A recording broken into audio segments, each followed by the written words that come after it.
O chefe supremo do Irã, o Ayatollah Ali Khamenei, disse que o país nunca vai se render e prometeu danos irreparáveis aos Estados Unidos se o país se envolver no conflito com Israel. A fala veio no dia seguinte à manifestação do presidente Donald Trump, exigindo rendição incondicional e ameaçando atacar o líder máximo dos iranianos. Além das declarações do republicano, os Estados Unidos se movimentam para reforçar a presença militar no Oriente Médio, com o deslocamento de um segundo porta-aviões, de caças e de aviões de reabastecimento aéreo para a região.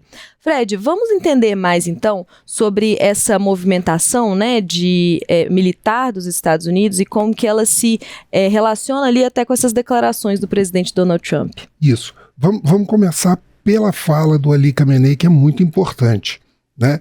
Ele reagiu muito rapidamente, ele reagiu nas redes sociais, inclusive, postando essa informação. Esse daí é um dos posts de hoje, né? O que ele fala: o presidente dos Estados Unidos nos ameaça com sua retórica absurda, ele exige que o povo iraniano se renda a ele. Eles deveriam fazer ameaças contra aqueles que não têm medo de serem ameaçados. A nação iraniana não se assusta com tais ameaças. E ele falou que poderia infligir danos ainda maiores do que o Irã seria capaz de receber. Então, ele está subindo essa retórica que um dia antes, né, na verdade 2 dias antes, já estava indicando essa movimentação do Donald Trump. Ele está se posicionando muito fortemente, né? Porque, primeiro, na segunda-feira, Donald Trump havia feito uma postagem pedindo a retirada da população de Teherã, né? Israel tem feito isso, o próprio Irã tem feito isso, avisando que na iminência de bombardeios. Isso agravou a fuga da população de Teherã, gerando uma confusão no centro do país. Lembremos, antes do início da guerra, Teherã era uma cidade com mais ou menos 6 milhões de habitantes. Então, isso é só a central, sem falar a região metropolitana, os arredores. Isso gera uma confusão, um caos nas estradas e nos serviços públicos muito grande. No dia seguinte, ele ainda volta e fala muito claramente, usando o pronome nós controlamos o espaço aéreo do Irã, né? E sabemos onde está o Ali Khamenei. Aí ele faz uma ameaça direta de que ele poderia atingi-lo, né? Mas não vai fazer isso agora, né? Uhum. E por fim, ele que não é parte, né? Diz que não é parte. Esses são as duas postagens de ontem, né? Ele que oficialmente não faz parte dessa coalizão de ataque, né, contra o Irã, ele exige uma rendição incondicional, né, do Irã. Isso coloca uma retórica muito complicada, né, porque ele se coloca, apesar dele não assumir o envolvimento direto, nessas postagens ele faz exigências como se fosse parte. Uhum. E aí entra a parte militar que você falou, né? Lá na região já existe um grupo de porta-aviões, o USS Carl Vinson, e agora está chegando à região um segundo grupo de porta-aviões USS Nimitz, com pelo menos 4 destroyers capazes de lançamento de mísseis e defesa antiaérea, né? Sistemas AEGs, antimísseis. Esse nós estamos vendo aí o deck com os FA-18 no USS Nimitz, né? Isso dobra a capacidade aeronaval na região. Estima-se que mais ou menos são em torno de 60 aviões FA-18 no grupo do Nimitz. Além disso, estão sendo deslocados caças, bombardeios F-16, F-22 e F-35 de quinta geração, né, para isso. Além, como você falou, de aviões de reabastecimento, pelo menos 17 aviões de reabastecimento, KC-46 e KC-135 da Boeing. Por que isso é importante? Porque o que envolve essa expectativa do envolvimento dos Estados Unidos no combate é a usina de Fordow, né, que é um centro, não é uma usina, né, é um centro de enriquecimento de urânio subterrâneo.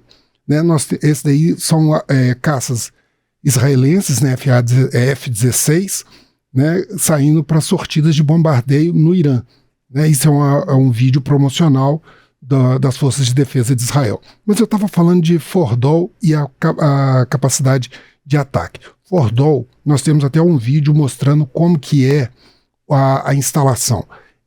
É um centro, esse daí nós estamos vendo, é a parte, inclusive a parte subterrânea de Fordol. Ele fica mais ou menos 90 metros no subsolo de uma cadeia montanhosa, tem 8 cascatas de centrífugas para enriquecimento de urânio, além da a estimativa, né, as informações, é de que ali estariam, inclusive, as reservas em torno de 223 quilos de urânio enriquecido a mais de 60%, que fica mais próximo do nível de enriquecimento para o uso de armamentos nucleares. Né? É uma unidade que fica mais ou menos, fica próximo a Teherã, um pouco acima de Natanz, que a gente viu os ataques em relação a ele. Né? Aí no mapa nós vemos ali esse ponto vermelho logo abaixo de Teherã, é a posição, e aqui são alguns dos pontos de superfície da instalação de Fordol, né? Fica exatamente a instalação subterrânea, onde a 90 metros fica nessa parte aqui de cadeia montanhosa. E é essa geografia, né, que é o que atrai, digamos assim, que na verdade é um ponto de interesse de Israel na participação dos Estados Unidos, né? Exatamente, porque os Estados Unidos, eles possuem um armamento específico para atacar esse tipo de conglomerado. É uma bomba chamada GBU-57. Nós também temos um material feito de divulgação para explicar como que ele funciona. Você está vendo aí os bunkers subterrâneos dentro de uma instalação rochosa. Essa é a GBU-57. Ela tem mais ou menos uns 7 metros, tem 13 toneladas, ela é capaz de penetrar. Ali fala 200 metros em solo. Na rocha, a estimativa é que ele penetre na faixa de 60 metros de rocha e depois faça detonação de mais ou menos 2.000 e 2.700 quilos de TNT, né? Gerando uma onda de choque que levaria ao colapso da instalação, podendo destruir essa instalação nuclear. Né? Essa que é a aposta de Israel para trazer os Estados Unidos. Aí fala do avião de reabastecimento. É porque a GBU-57 só é lançada por esse tipo de avião que apareceu ali, o bombardeiro B-2. Ele já foi usado lá no Oriente Médio recentemente, em abril, durante as retaliações aos ataques dos Houthis, houve um bombardeio. E a base deles, existe uma base no Missouri, em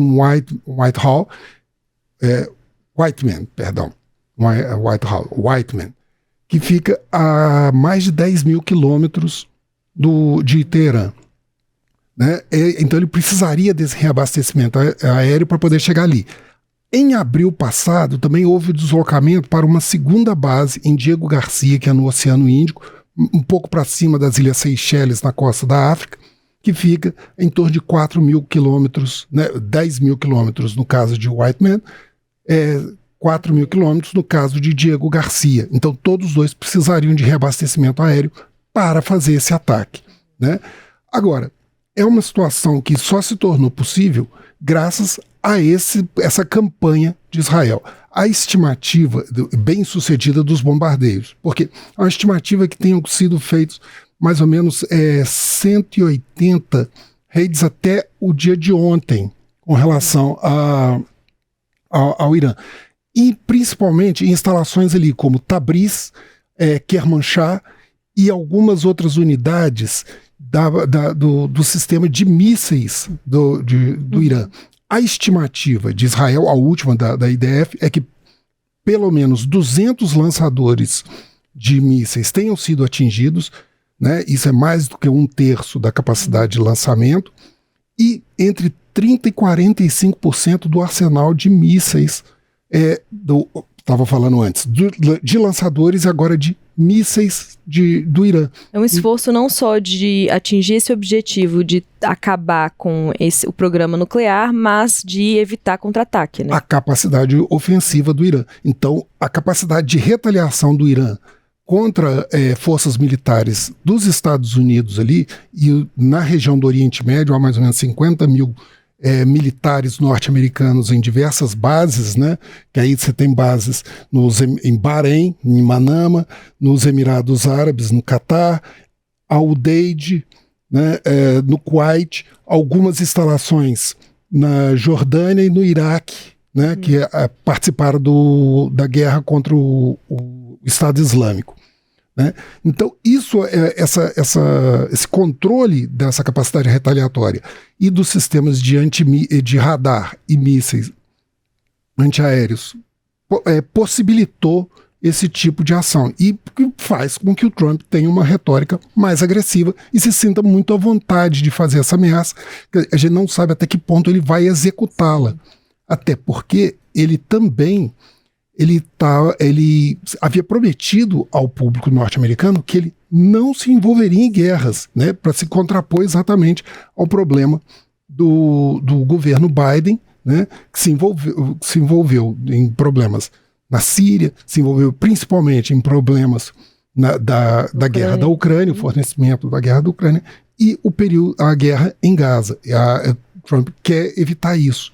Né? Então é uma situação que ele se envolve nesse momento, tendo essa dificuldade, né, essa restrição, pelo menos do aspecto político. E o que a gente tem, Fred, pensando assim, né, o envolvimento dos Estados Unidos, a avaliação que eu faço, pelo menos, a respeito disso é que Israel conta muito com esse envolvimento, porque por mais que o Irã também, né, o Irã é uma potência bélica, né, eles têm um aparato militar muito forte. A gente vê, inclusive, isso nas retaliações que estão sendo feitas, que estão conseguindo atingir Tel Aviv. Então, Israel conta muito com essa participação, né, dos Estados Unidos, com essa entrada das armas e dessas bombas, né, que os Estados Unidos têm, do Donald Trump se envolver diretamente no conflito. E quais seriam, então, as implicações, né, desse vamos começar desde essas declarações que são feitas, desse posicionamento firme até do Khamenei,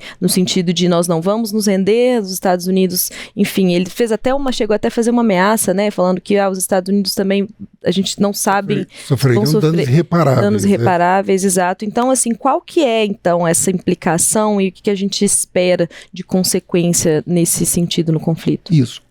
O imediato é o seguinte, a capacidade militar do Irã realmente era muito grande, era o principal potência militar da região fora Israel, né, e seguido pela Arábia Saudita. Mas ele ainda conseguiu atingir nesses últimos dias, mais ou menos em torno de 40 impactos bem-sucedidos em Israel. Ontem conseguiu derrubar um drone Hermes 800 na região de Isfahan, né, e inclusive conseguiu atingir sem provocar grandes danos, mas atingiu a escola de inteligência Moshe Dayan em Tel Aviv. Né? Então, ele mostra que ainda tem uma capacidade militar. Ampliando isso, ele tem uma capacidade também de mobilizar o eixo da resistência, que são os grupos militares e paramilitares e organizações, inclusive organizações terroristas, espalhadas pelo Oriente Médio e que poderiam entrar nesse conflito fazendo uma ampliação territorial, como, por exemplo, a questão dos Houthis, que já ameaçaram Israel caso ele não se contenha. Né? Os Houthis ficam no Iêmen, eles participaram, inclusive, eles normalmente atacam ali a região do Mar Vermelho e para complicar o transporte naval em direção ao Canal de Suez, e também fazem lançamentos de mísseis. Além das milícias dentro do Iraque, né? E agora não sabemos a capacidade que o Hezbollah ainda tem para desenvolver conflitos no sul do Líbano, né? Uhum. E a gente sabe que também sofreu um grave golpe com a morte de seu líder, Nasrallah, e vários dos seus comandantes, a exemplo do que está acontecendo agora no Irã, além do Hamas, que ainda continua tendo uma série de conflitos e muitas mortes na região de Gaza. Sim. Então, há a possibilidade de haver uma expansão nesse sentido.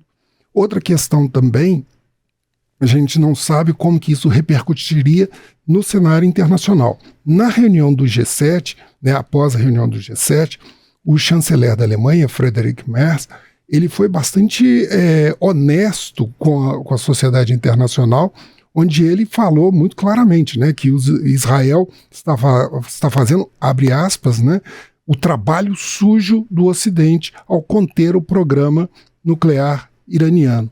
Mas a gente tem outros pontos que estão se mostrando menos favoráveis do que isso e que podem trazer algumas implicações. Por exemplo, a Rússia já está se posicionando pedindo mais contenção, criticando o risco de um envolvimento direto dos Estados Unidos, o que isso poderia desestabilizar a região do Oriente Médio. Uhum.